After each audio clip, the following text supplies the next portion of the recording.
When we got independence, there were certain concepts that were not very prevalent during those days. The concept of human rights, the concept of the rule of law, and the concept of supremacy of the Constitution. These concepts were not very much prevalent at all. But one thing I can point out in favor of Mzee Jomo Kenyatta, at no time did I ever get the feeling that he interfered in the judiciary. He respected the judges. Yeah, he respected the judges. And there was no time that one got the impression that the judiciary was being interfered with at all. But a number of people during his time were detained. Detention means that you are just picked up from your home and so on. There was no explanation, and you are sent to detention.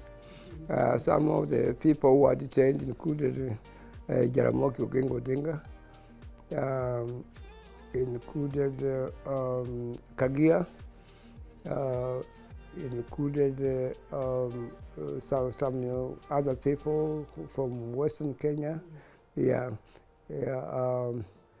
For instance, I may point out to you that we had a lawyer, a barrister, that's a lawyer who had been trained in England by the name Serone, and a motion came up. I can't remember the details of the debate, but Serone said that KANU, Kenya African National Union, was dead in the House.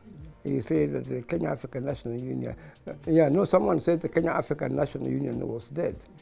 And then another member of parliament said, could you please substantiate? And Serone, as speaker, said, you cannot substantiate that which is obvious. Yeah. When they came out of parliament, they were picked up and taken to detention. It shows you how we were operating, not in a very graceful manner. They were taken to detention. Detention included people like Martin Shikuku, included Serone himself, and some other guys. Yeah.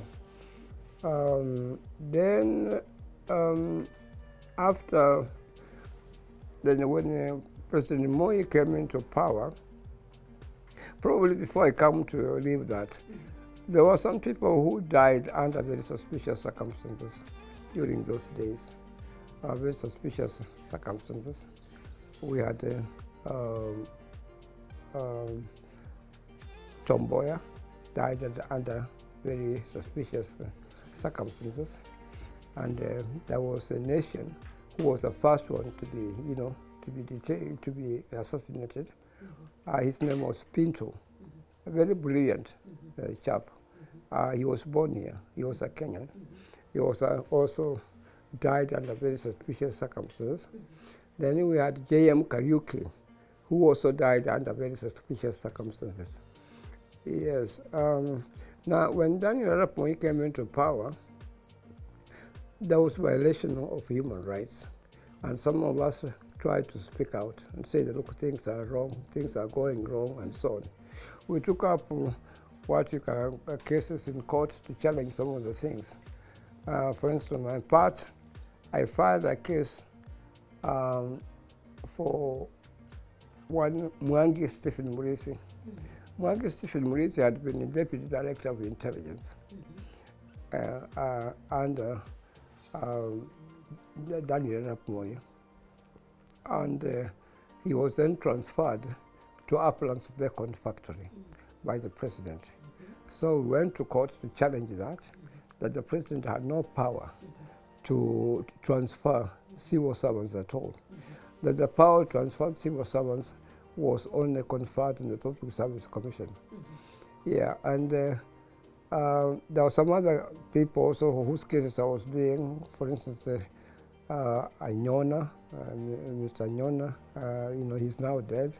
He was a very shrewd, acute politician. Yes,